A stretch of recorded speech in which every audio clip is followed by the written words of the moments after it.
기도하면 쓰임받습니다 라고 하는 제목으로 말씀을 나누도록 하겠습니다. 이스라엘 백성들이 가지고 있는 독특한 사상 가운데 하나가 선민사상이라고 하는 게 있어요. 이 선민이라고 하는 용어는 히브리어로 귀한 백성이라고 하는 뜻을 가진 암세굴라라고 하는 말과 상속받은 백성이라고 하는 뜻을 가진 암나할라라는 말이 이제 번역이 되어서 만들어진 말입니다. 한자어의 선민은 가릴 선자의 민족 민자예요. 그래서 이스라엘 백성들은 자신들이 하나님께 특별하게 부름받고 특별하게 구원된 그런 가려진 백성이다 라고 하는 강력한 자부심을 가지고 있습니다. 그런데 여러분, 재미있는 것은 역사 속에서 이러한 선민사상은요, 이스라엘만 가지고 있었던 것은 아니에요. 고대 제국의 많은 나라들이 다양한 형태의 선민사상을 가지고 있었는데요, 그리스 로마 제국의 사람들은 자신들만을 문명인으로 여겨서 주변 민족들을 바바리안이라고 불렀어요. 이 바바리안이라고 하는 말은 야만인을 뜻하는 말인데요, 그러니까 자기 민족, 그리스 로마 제국의 민족만 문명인이고 다른 민족들을 야만으로 여기는 선민의식이 그들에게도 있었다는 거예요. 그런데 또 이런 사상은요, 국가나 민족에게만 있었던 건 또 아닙니다. 사실 선민사상이 가장 많이 나타나고 있는 것이 종교계예요. 이스라엘은 신앙과 정치가 일치된 신정일치 국가였기 때문에 자연스럽게 선민사상의 내용을 가지고 있었고 그런 종교였고, 이뿐만 아니라 다른 대부분의 종교들도 선민사상을 가지고 있어요. 우리나라만 해도요, 단군 신화부터 시작해서 동학, 증상교, 대종교, 원불교 등이 선민사상을 가지고 있습니다. 그들은 우리 민족을 천재의 후손으로 여기면서 한 민족이 후천 개벽의 주역이고 또 인류의 문명이 백두산에서 시작되었고 그래서 한 민족이 천하를 얻게 될 것이다 라고 하는 내용으로 이제 단군신화 혹은 동학, 증상교, 대종교, 심지어 원불교에서까지 그러한 내용들이 심겨져 있어요. 또 그리고 이러한 것은 우리나라의 토속적인 종교뿐만 아니라 기독교계의 이단인 통일교도 이런 이야기를 해요. 인류를 구원할 메시아가 한국에 강림할 것이고 그래서 한국이 세계 종교의 종주국으로 세계를 주도할 것이다. 또 통일교뿐만 아니라 기독교계에서 나타난 이단 사이비들도 이런 얘기를 합니다. 예전에 박태선 씨가 만든 천부교나 지금의 이단 신천지도 역시 마찬가지죠. 모두 자기들만 선택되고 구별된 존재라고 말합니다. 이러한 내용들이 대부분 종교가 가지고 있는 특징인데요, 그런데 이러한 이스라엘 백성들의 선민사상은 예수님이 공생의 사역을 했을 때도 아주 대단하게 여실히 드러났습니다. 선민사상이 나타난 대표적인 내용 가운데 하나가 마가복음 7장에 등장하는 사건이에요. 한 여인이 귀신 들린 어린 딸을 데려와서 예수님께 데려와서 귀신을 쫓아내달라고 간청을 해요.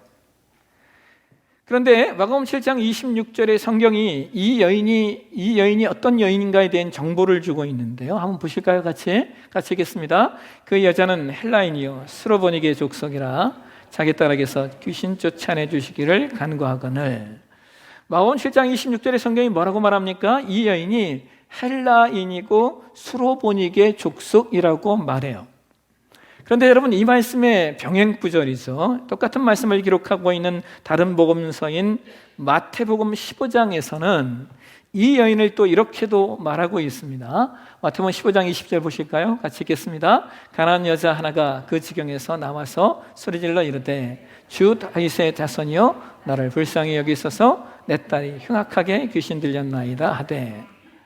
자, 마가는 이 여인을 헬라인이요 스로보니게 족속이었다라고 말하고 마태는 이 여인을 가나안 여인이라고 말합니다. 왜 마가와 마태가 이 여인이 속한 족속을 다르게 말하고 있을까요? 여러분, 일단 마태가 말하는 가나안이라고 하는 말은요, 우리가 그냥 들으면 이것이 신약시대의 이스라엘의 어느 한 지역인가 보다 생각이 될 텐데 그렇지가 않아요. 왜냐하면 신약 시대에는 가나안이라고 하는 지방이 존재하지 않았기 때문입니다. 이건 구약 시대예요. 신약 시대에는 가나안이라고 하는 용어가 없었어요. 그래서 학자들은 이 가나안이라고 하는 말이 당시에 셈족인 페니키아인을 지칭할 때 가나안 족속이라고 표현을 했다는 거예요. 그리고 그도 그런 것이 마가가 말하는 수로보니게가 그 당시 행정구역상 페니키아 족속이 살고 있는 시리아에 속해 있었습니다. 그러니까 마태가 말하는 가나안 여인이나 마가가 말하는 수로보니게 여인은 같은 지역을 다르게 그냥 표현하고 있는 것뿐이에요. 우리식으로 얘기하면 우리 이제 홍성이라는 도시가 지금은 홍성이지만 옛날에는 홍주였다고 하잖아요. 그러니까 같은 그런 의미라고 이해를 하시면 됩니다. 그러니까 이 여인은 이방인이었다는 거예요. 그래서 그런지 예수님이 귀신 들린 딸을 고쳐달라고 찾아왔는데 아주 냉정한 말씀을 하셔요. 마가복음 7장 27절에 성경이 이런 얘기를 합니다. 자녀의 떡을 취하여 개들에게 던짐이 마땅치 않다라고 말입니다. 여러분, 이게 이해가 되세요? 예수님이 사랑의 예수님이고 또 사람들을 불쌍히 여기는 예수님인데 자기 딸 좀 고쳐달라고 찾아왔더니 예수님 하시는 말씀이 자녀의 떡을 취하여 개들에게 던짐이 마땅치 않다. 이게 무슨 말이에요? 예수님이 지금 그 여인을 개로 표현하고 있는 거예요. 개로.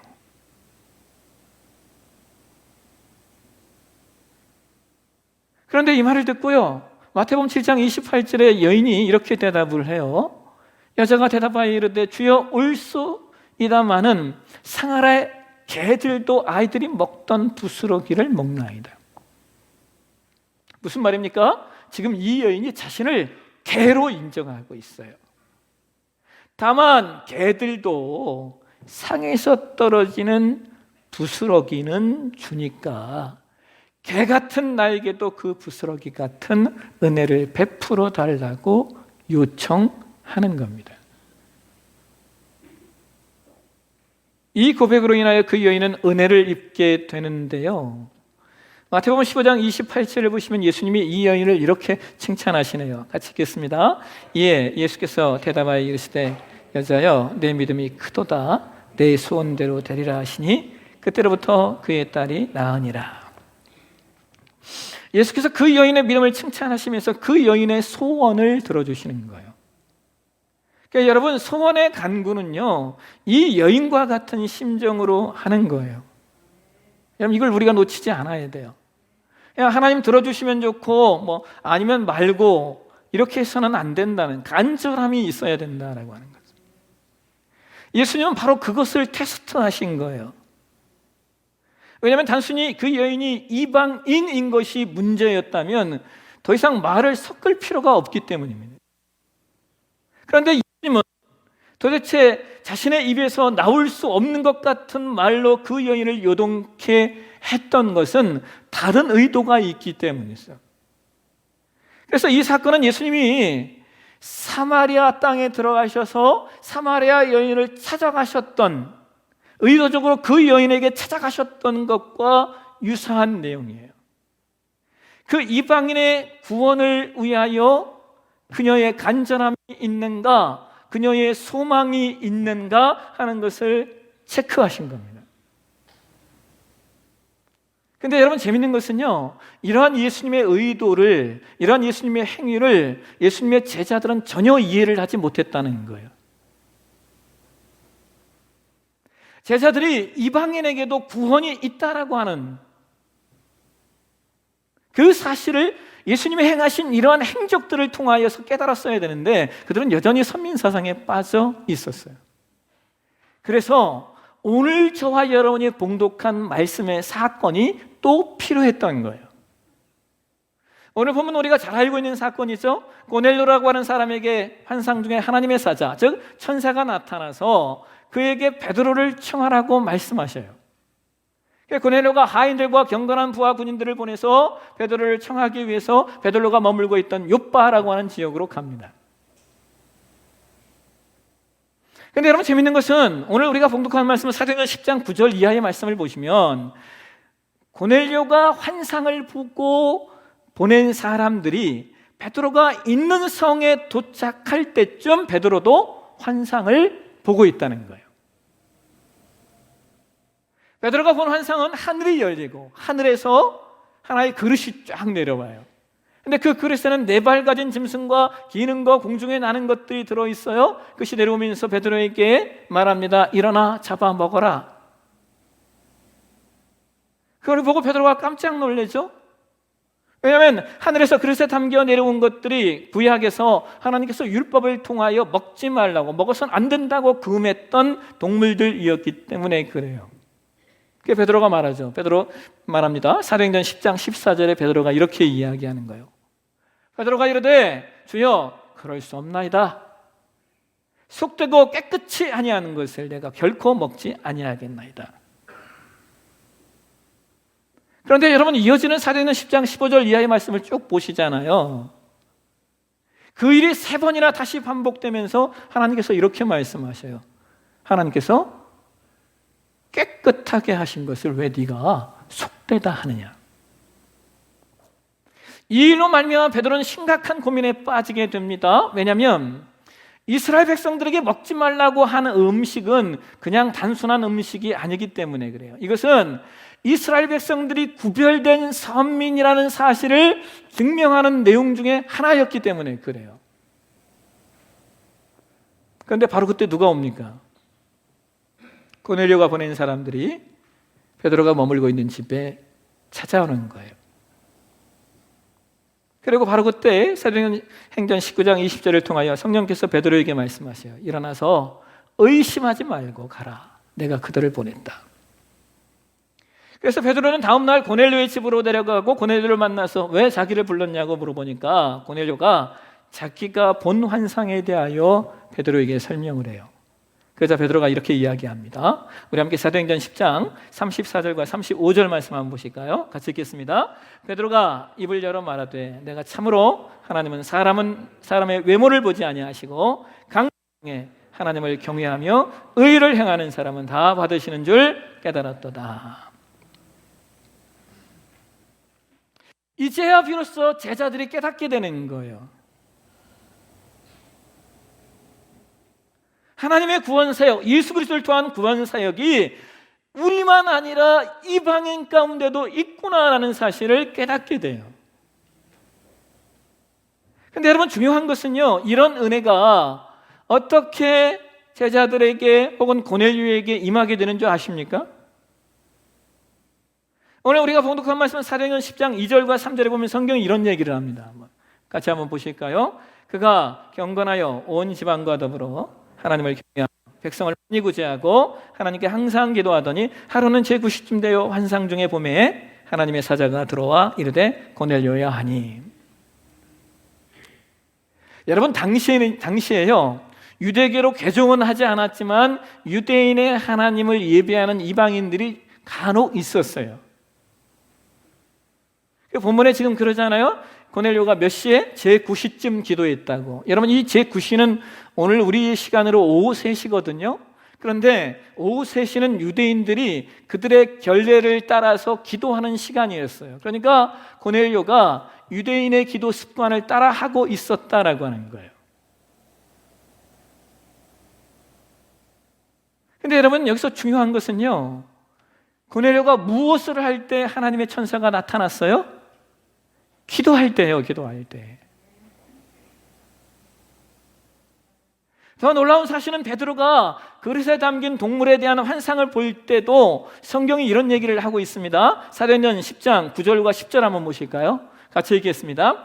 이튿날 그들이 길을 가다가 그 성에 가까이 갔을 그때에 베드로가 기도하려고 지붕에 올라가니 그 시각은 제6시더라. 그가 시장하여 먹고자 하며 사람들이 준비할 때 황홀한 중에. 베드로 일행이 성에 들어가서 이제 시장하여 먹을 것을 준비하는데 지금 베드로는 뭐 하고 있는 거예요? 그 막간의 시간, 그 막간의 시간에 기도한다는 거예요. 여기 제6시가 우리 시간으로 정오 12시예요. 그러니까 점심시간이에요. 그래서 다른 형제들이 음식을 준비할 때 베드로는 그 막간의 시간에 하나님께 기도하러 지붕에 올라갔다가 그 기도하는 그 자리에 하나님이 찾아오시는 거예요. 여러분, 이것은 베드로의 삶이 막간의 시간마저도 기도하는 삶이었다라고 하는 것을 말하는 것이고, 그 막간의 기도도 하나님이 들으시고 역사하신다는 거예요. 그래서 우리는 여기서 다시 한번 기도의 중요성을 강조할 수밖에 없는데요. 왜냐하면 이 사건은 이방 선교의 문을 여는 결정적인 사건이 되기 때문에 그래요. 예루살렘 교회 지도자들이 이 사건을 보고 난 후에야 비로소 이러한 결정을 내려요. 사도행전 11장 18절 한번 보실까요? 같이 읽겠습니다. 그들이 이 말을 듣고 잠잠하여 하나님께 영광을 돌려 이르되 그러면 하나님께서 이방인에게도 생명 얻는 회개를 주셨도다 하니라. 아멘.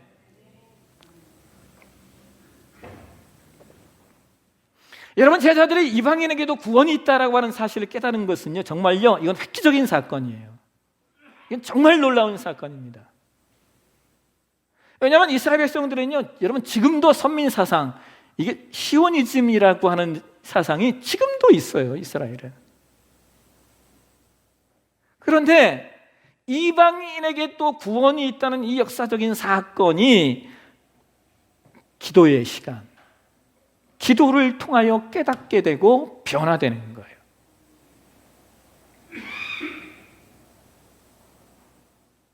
제가 참 잊을 수 없는 내용 가운데 하나가, 예전에 이제 교회 개척하고 2년 차쯤 되었을 때에 그 안양에 있는 세종한교회 성도님들이 우리 교회 이렇게 내려오셔서, 그때 박종복 장모님께서 성도들 데리고 이렇게 내려오셔서 우리 교회를 이렇게 섬겨주셨던 적이 있어요. 세종학교는 여름만 되면 이제 모든 많은 성도들이 그 다른 나라로 단기 선교를 가거나 혹은 국내에 이 시골 지방의 작은 교회들을 찾아다니면서 섬기는 일을 해요. 제가 그때 오셨던 분들 숫자를 정확히 기억해요. 108명이 오셨어요. 1박 2일 동안 자기들 자비로 다 해서 1박 2일 동안 지역 분들 모셔다가 머리 깎아드리고, 그다음에 영정 사진 찍어드리고, 또 나가서 전도하고. 근데 저희가 인상 깊었던 것 중에 하나가 뭐냐면요, 연세 드신 권사님들이 다른 성도들이 봉사하고 나가서 전도할 때 교회 안에서 계속해서 기도하고 있었다는 거예요. 그 어른들이요, 1박 2일 동안요, 밥 먹고 화장실 가는 시간 빼놓고는요, 계속 앉아서 그 사역을 위해서, 오늘 봉사를, 전도를 위해서 계속 기도하는 거예요.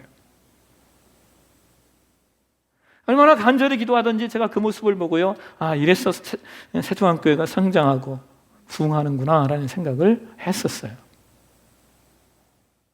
여러분, 나가서 일하는 사람이 있다면요, 안에서 기도하는 사람이 있어야 돼요.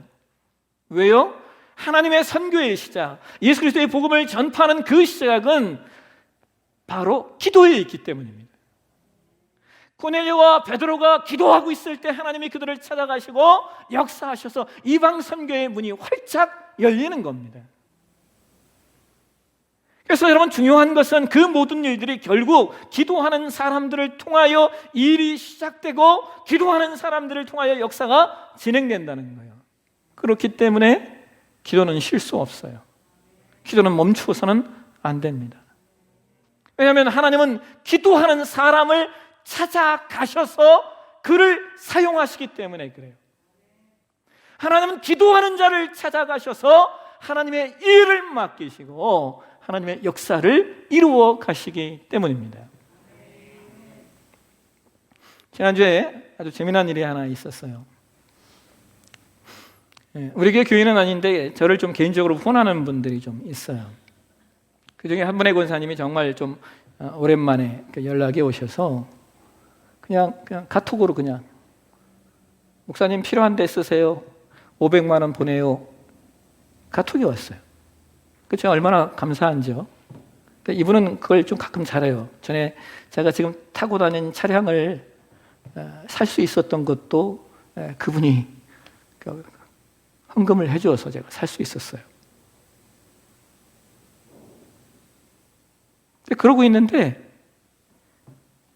이틀 후에 그분이 다시 이제 문자가 왔어요. 목사님, 기도 제목이 있어요. 자신의 사업장이 지금 어떤 사업을 따내야 되는데 그게 몇 억이 아니라 몇십억짜리래요. 그래서 좀 그거 잘 되게 해달라고 기도해 달라는 거예요. 여러분, 그분이 저에게 목사님 기도해 주셔서 잘 되면 500만 원 보낼게요 라고 했으면 제가 빈정이 상했을 거예요. 예. 제가 성격이 못돼서 제가 그런 요청은 싫어합니다. 제가 무슨 무당 점쟁이도 아니고, 예? 그거 있잖아. 이거 해주면 이거 할게요. 예, 예.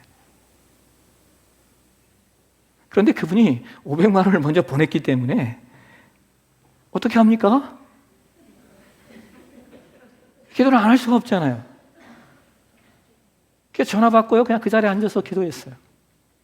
제가 가끔 급하면, 예? 정말 급하면 기도하는 정말 급할 때 기도하는 내용이 하나 있는데 뭐냐면 제가 하나님께 이렇게 얘기했어요. 하나님, 그냥 제 얼굴을 좀 봐서라도, 예?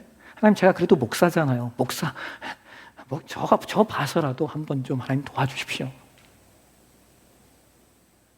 정확히 2시간 10분 만에 연락이 왔어요.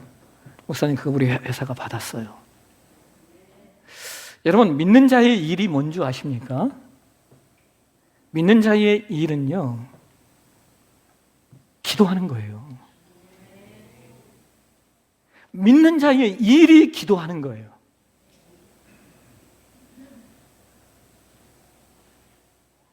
이제 내일부터 단 5일, 딱 5일이에요, 5일. 우리 교회가 예전에 한번 제가 개척 초창기에 특별히 새벽 기도 하자고 했는데, 아무도 안 나오셔서 그거로부터 안 했어요. 한 명도 안 나온 건 아니고요. 어쨌든 안 했어요. 그부터. 정말 오랜만에 우리가 특별 새벽 기도회 하는 거예요.